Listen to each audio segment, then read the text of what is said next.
तेरे हाथ में छाले पड़ जाएंगे जद भांग मेरी तू घोटेगी। मेरे प्यार के रस में खो के तू सब हंस दे उठेगी। मेरे भाग में लिखा काल कूट का जहर पड़ेगा पीना रे तू देख देख के रोवेगी। ओ जीना भी के जीना रे परिवार नहीं मेरा यारी भूतर बेला की। क्यों छोड़ के आवे सुख छोरी तू रानी मैना की।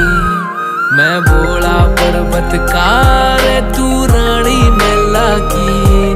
तेरी मेरी पार पड़े ना बेशक लिखी पहला की। मैं बोला पर्वत कार तू रानी मेला की।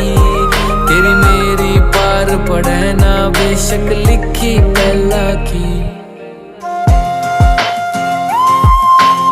হ্যালো এভরিওয়ান, আমি পূজা। ওয়েস্ট বেঙ্গল কোচবিহার শহরের ছোট্ট একটি গ্রামে আমার বাড়ি।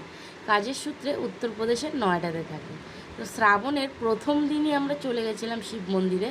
শিব মন্দিরে গিয়ে দেখছিলাম পণ্ডিতজিরা শিব মন্দিরটাকে সুন্দর করে পরিষ্কার করছে, কারণ শ্রাবণ মাস চলে এসছে, সব ভক্তরা জল